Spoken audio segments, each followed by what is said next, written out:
Amen. Miarabantsika amin'ny anaran'i Jesosy Kristy Tompo indray ry havana amin'izao fotoana izao.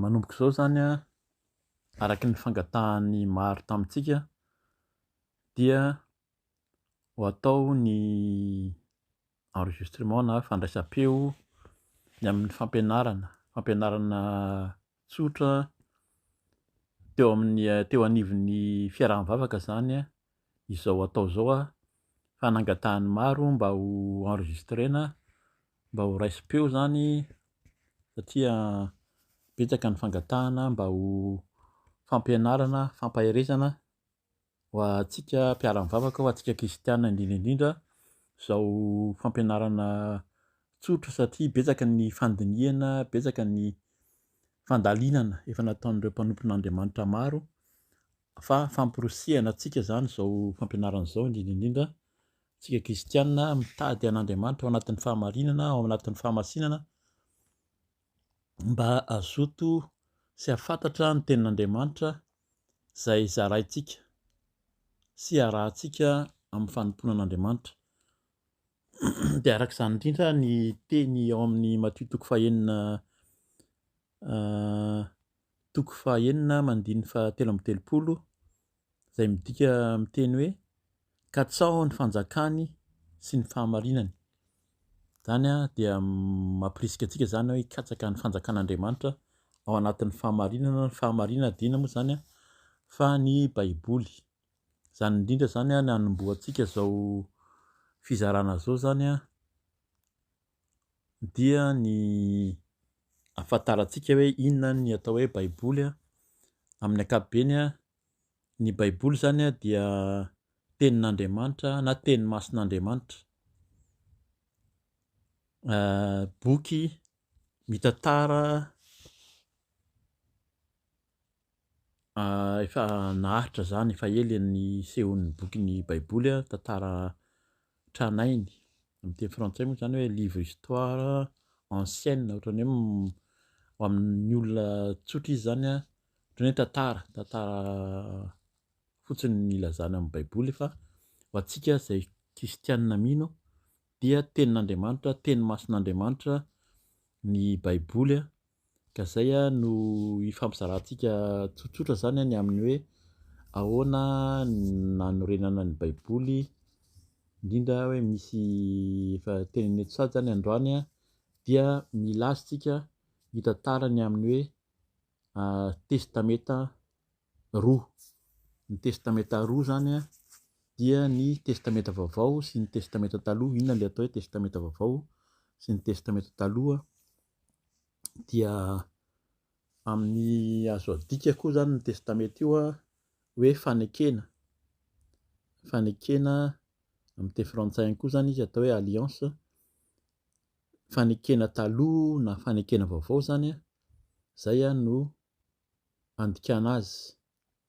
Dia ao amin'io testameta roa ireo zany fanekena vaovao sy fanekena taloha dia amin'ny baiboly izay vakintsika dia nozaraina ho toko sy andinina izy ireo na amin'ny testameta vaovao zany na amin'ny testameta taloha araka ny nakana azy satria boky horonana taratasy izay hita zany tamin'ny fotoana taloha elabe no nadika ho amin'ny baiboly fa taty aoriana amin'ireo mpandinika tsika zany manazava ny zavatra miseho fotsiny fa misy ireo mpandinika teo aloha izay isorantsika ny Tompo nanolotra ny tenany sy nanomeny fahalalahany betsaka zany ireo mpandinika maro izay nanoratra ny baiboly sy efa nanazava ny tenin'Andriamanitra taloha ahafahantsika mifampizara tahaka izao dia isorantsika ny Tompo, isorana amin'ny fanahy masina.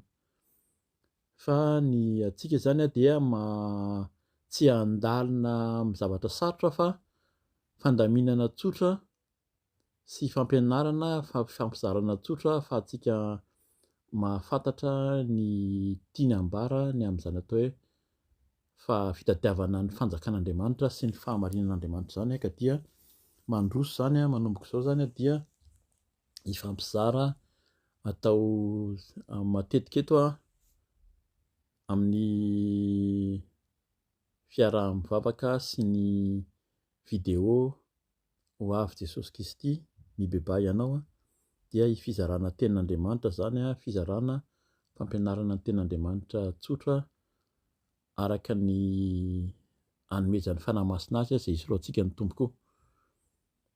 Arak'izany ny baiboly amin'ny ankapobeny amin'ny baiboly teny gasy moa zany no ianarantsika anazy dia amin'ny ankapobeny izy io dia nitsoahana tamin'ny baiboly na dikateny amin'ny teny anglisy araka ny efa niteneniko teo zany izay efa vitan'ireo mpandinika teo aloha tsy hanonona an'ireo olona efa nanao ny fandikana maro na amin'ny teny gasy zany amin'ny teny anglisy na amin'ny teny frantsay koa sy amin'ny teny hafa fa ny tompo no isorantsika amin'ireo zavatra maro sy fandikana efa nomeny ho antsika ka raisintsika ankehitriny izay fampizarantsika amin'izao fotoana izao. Dia araka ny teny teo zany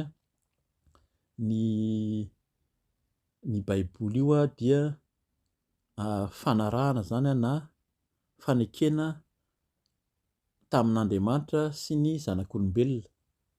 Ny zanak'Israely moa zany no tena nifidiany teo aloha fa tsika koa dia nifidiana noho ny Jesosy Kristy izay nisolo tena zany ho antsika ho fanolorana ny tenany nanomboka teo zany dia io no atao hoe maha kristianina antsika. Dia izay tsika anisan'ny hoe ny voafidy koa anisan'ny mahalala ny tenin'Andriamanitra izay zaraina.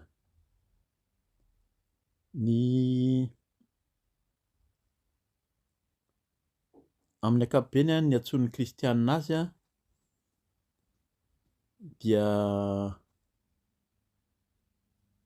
baiboly moa zany ny antsointsika anazy fa amin'ny jiosy ny testameta taloha, miresaka ny testameta taloha eto azafady. Testameta taloha dia izay ny antsoin'ny kristianina azy, tsika kristianina manara-dian'i Kristy zany fa ho an'ny jiosy na zareo hebreo teo aloha dia Tanak, izay ny famakiana azy, izay fitambaran'ireo fanombohan'ny soratra. Fanombohan'ny soratra moa zany na initial ny filazana azy izay ny lalàna, ny faminaniana ary koa ny soratra masina izay nomen'Andriamanitra io zany ireo no fitambaran'ireo no ataon'ny jiosy hoe Tanak nefa io no antsointsika hoe testameta taloha. Tao aorian'ny fanarahana tamin'ny fotoana andro moa zany tamin'ny taona 1950 izay antsoina amin'ny teny frantsay hoe concile de Trente, ny katolika dia nanampy boky 8 ao amin'ny testameta taloha io zany ary ireo boky fanampin'ireo izay antsoin'ny protestanta hoe apôkrify. Ny apôkrify moa zany midika hoe miafina, zavatra miafina zany zavatra miafina izy io natao hita tamin'ny teny grika zany ireo boky taty aoriana 9 io zany izay tsy ao anatin'ny baiboly hitantsika izao fa tamin'ny teny grika na teny latina no nahitana azy fa tsy tamin'ny teny hebreo. Tamin'ny taonjato 5 alohan'ny nahaterahan'i Jesosy Kristy zany no nahitana an'ireo apôkrify ireo ka amin'ny baiboly izay ianarantsika ankehitriny dia tsy ao anatiny ireo. Fanombohana moa zany, fanazavana fohy zany ahafahantsika miditra amin'ilay fizarana satria ianarantsika kely zany androany, tsy ho lava ny fampianarana fa ianarantsika fohy ny amin'ny hoe fizarana ny testameta taloha sy ny testameta vaovao na ny fanekena taloha sy ny fanekena vaovao. Ho raisintsika aloha zany ny amin'ny fanekena taloha na testameta taloha. Izy io dia eken'ny hoe boky masina zany eken'ny jiosy sy ny kristianina ho boky masina. Zay ny testamenta taloha io. Ny jiosy zany no mankatoa sy ny kristianina koa zay no mankatoa ny testamenta taloha na ny fanekena taloha ho tenin'Andriamanitra na teny masin'Andriamanitra. Dia ny isan'ny boky izay voasoratra vao nekena zany, neken'ny be sy ny maro dia 7telopolo. 7telopolo ny boky manomboka any amin'ny Genesis zany ka hatrany amin'ny Apokalipsy. Azafady, ny Genesis ka hatrany amin'ny Malaky. Ny Genesis ka hatrany amin'ny Malaky zany dia misy 7telopolo ny boky ao anatiny ao amin'ny testamenta taloha. Dia ny zavatra voizina sy tena lazaina zany ao amin'ny testamenta taloha io dia ny atombohan'izao tontolo izao ary ny fahaterahana sy ny tantara ny vahoaka izay nifidian'Andriamanitra. Izy moa zany fa ny Israely dia ho hazavaintsika rehefa avy eo ihany fa tsy androany moa zany fa amin'ny fotoana manaraka ny Israely dia efa tenenina etsady fa avy amin'ny Jakoba. Fa ny fifidian'Andriamanitra zany dia fantatsika fa Abrahama, Isaka sy Jakoba ireo natao hoe Israely.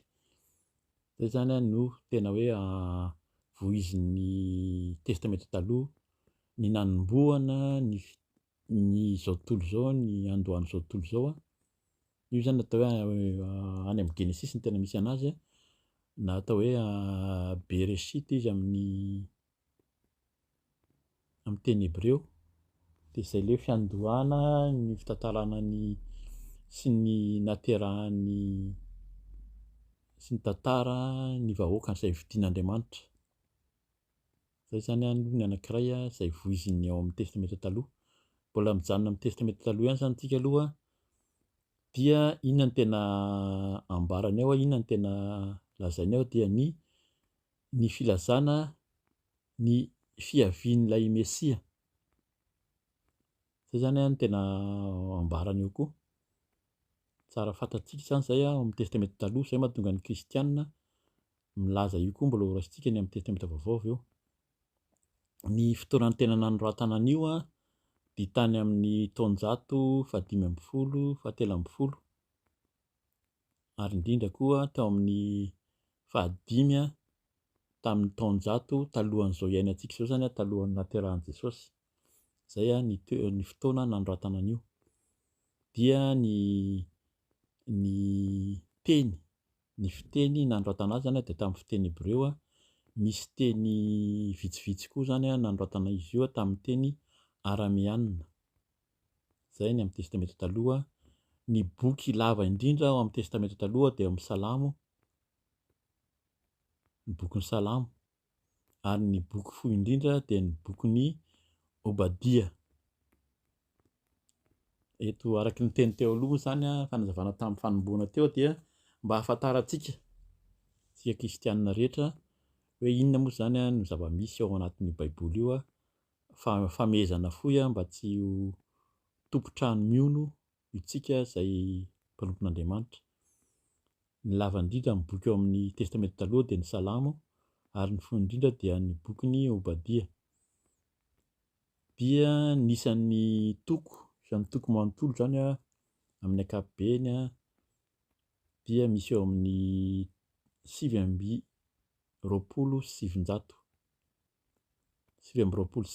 eo zany ny boky, ny toko izay namaritana azy ao amin'ny testamenta taloha. Ary ny toko lava indrindra voasoratra amin'ny testamenta taloha koa dia ny Salamo 7:100.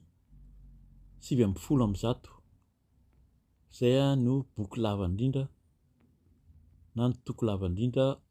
Ny toko lava indrindra ao amin'ny testamenta taloha zany dia ny Salamo 7:100.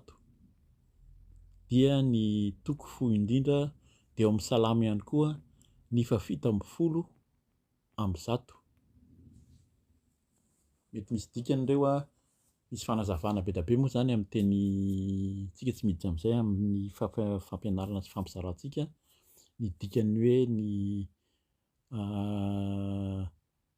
ny marika, ny chiffre zany amin'ny teny hébreu inona no misy dikany na ny teny hébreu koa dia voafaritra amin'ny marika izy io fa tsika tsy hiditra amin'izay androany na amin'ny fotoana ankapobeny raha sitrapon'ny tompo dia mbola hiditra amin'ny antsipiriana amin'izay fa sarotrarotra ihany izay ary lava fa ny tompo no angatantsika amin'ny fanazavana amin'izany.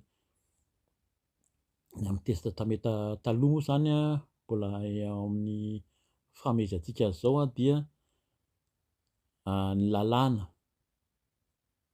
ny endriky ny lalàna, ny endrika faminaniana, izany ny zavatra nosoratana eo dia ny tantaran'ny zanak'Israely zany ary koa misy endrika poetika. Izay nosoratana nanoratana ny bokin'ny testameta taloha. Izay ny famontenana fo ny amin'ny testameta taloha. Fa raha ho fitiantsika koa zany ny testameta vaovao na ny fanekena vaovao dia nekena izy io neken'ny kristianina. Kristianina moa zany na ny olona izay nanaiky fa Jesosy Kristy dia tonga tety amin'izao tontolo izao ilay zanak'Andriamanitra efa tonga hamonjy sy hanafitra ny zanak'olombelona. Ilay Mesia izay andrasan'ny Jiosy zany dia efa tonga amin'ny kristianina. Tsika zany tsy hiditra amin'ny antsipiriany araka ny hoe aiza no nahitantsika izay fa izay ny ho jerentsika amin'ny manaraka fa fampilazana amin'ny ankapobeny zany androany hoe izay no voalaza sy eken'ny testameta taloha sy fanekena vaovao io zany azafady testameta vaovao dia izay ny kristianina no manaiky an'io fa tenin'Andriamanitra izy io avy amin'ny mpanompony izay nifidiany amin'ny alalan'ny fanahy masina. Fanahy masina no nanome tsindrimandry na nampahafantatra an'ireo mpanompony maro izay manoratra amin'ny testameta vaovao zany dia ny kristianina, tsika kristianina dia manaiky fa tenin'Andriamanitra na teny masin'Andriamanitra ny testameta vaovao. Nisan'ny boky ao anatin'ny testameta vaovao izay neken'ny maro zany dia 720. 720 no neken'ny maro indrindra moa zany ny finoana protestanta sy ny katolika mitambatra moa zany fa 720 no tena nekena fa misy araky ny fanazavana teo fa misy ny atao hoe apôkrifa na miafina na fanampiny zany izay tsy misy amin'ny baiboly neken'ny be sy maro zany. Ny zavatra tena voizin'ny testameta vaovao dia ny tantaran'i Jesosy Kristy izay nekentsika zany neken'ny kristianina fa io ilay Mesia izay efa hanambara tany amin'ny testameta taloha na ilay andrasan'ny Jiosy zany fa efa tonga ilay Mesia. Dinona koa zany ny zavatra voizin'ny testameta vaovao dia ny fanombohan'ny mponina vaovao izay noforonon'Andriamanitra zany hoe tena hoe fidian'Andriamanitra vaovao zany, olona vaovao izay ny fidian'Andriamanitra dia ny olona izay mino an'i Jesosy Kristy. Eo zany misy ny antsoina hoe ny mponina sy ny vahoaka izay ny fidian'Andriamanitra noho ny finoany an'i Jesosy fanarahany an'ny tompo na ny fanarahany an'i Jesosy Kristy. Dia eo koa ny hoe ny fiangonana antsoina hoe eglizy koa zany ary indrindra ny amin'ny fitoriana ny filazantsara. Izay zany no tena voizina ao amin'ny testameta vaovao ny fitoriana ny filazantsara, ny fanorenana ny fiangonana. Iza ilay tena fiangonana mbola misy fanazavana moa zany, inona hoe inona ilay hoe tempolin'Andriamanitra marina amin'ny maha-kristianina dia ny fitantarana ny amin'ny tantaran'i Jesosy Kristy izay ilay Mesia efa tonga ety amin'izao tontolo izao. Dia inona moa izany no tena ambaran'izany testameta vaovao arak'izany zavatra voiziny izany dia ny famonjena izay azony rehetra ho raisina. Ny famonjena avy amin'Andriamanitra izany dia tena hoe na mety na amin'ny teny frantsay moa izy amin'ny fanazavana mety mahazatra amin'ny maro koa hoe ny famonjena disponible pour tous, hoe tena azony rehetra raisina no ilay Jesosy Kristy nanolotra ny tenany teo amin'ny hazofijaliana zany. Dia ny zavatra tantaraina eo zany dia ny famonjena ho an'ny tsirairay avy, ho an'ny tsiray tsy ankanavaka, ary koa ny fiafiaran'ny tantaran'izao fiataran'ny tantaran'ny zanak'olombelona izany moa izany voalaza ao amin'ny apokalipsy. Izay ny zavatra tantarain'ny testameta vaovao na ny fanekena vaovao io. Ny tena nanoratana azy zany tamin'ny fotoana nanoratana azy dia ny tamin'ny taonjato voalohany amin'izao taona iainantsika izao zany ny taonjato voalohany moa zany ny amin'ny taonjany natarahan'i Jesosy Kristy izay no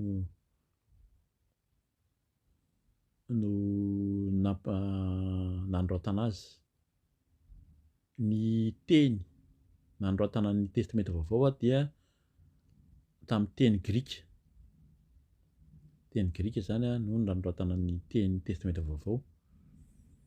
Ny boky lava indrindra ao amin'ny testameta vaovao dia ny bokin'ny Lioka. Ny bokin'ny Lioka zany no lava indrindra ao amin'ny testameta vaovao, ary ny fohy indrindra dia ny bokin'ny izay nosoratana ao amin'ny Jaona faharoa. Jaona faharoa izay no fohy indrindra. Ny toko lava indrindra zany nisan'ny toko azafady, nisan'ny toko izay nosoratana ao amin'ny nisan'ny toko ao amin'ny testameta vaovao dia misa 900. Nisan'ny toko izay ao anatin'ny testameta vaovao dia 900. Ny toko lava indrindra dia ao amin'ny Matio toko 220. Izay zany ny lava indrindra ao amin'ny toko ao amin'ny testameta vaovao dia Matio toko 220, ary ny fohy indrindra ny amin'ny toko izay voasoratra amin'ny testameta vaovao dia ny apokalipsy toko 5. Ny endrika ny nanoratana ny testameta vaovao moa zany dia endrika ara-tantara na soratra, lettre ho zany na epistily izay zany no endrika nanoratana ny ao amin'ny testameta vaovao zany. Soratra ara-tantara ilay izy na epistily na koa faminaniana izay nomena ireo mpanompon'Andriamanitra zany ao amin'ny testameta vaovao. Dia izay no fampianarana fohy izay ny fampizarantsika androany, ka dia isaorantsika ny Tompo amin'ny fotoana izay fampizarantsika. Mety azo hanampiana azy angambany satria mandalo eto moa zany matoa mbola tsaroana dia tsara ihany fantatsika.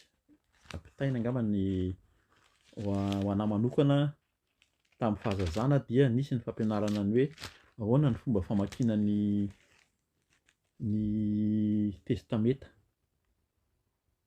testameta vaovao sy testameta taloha.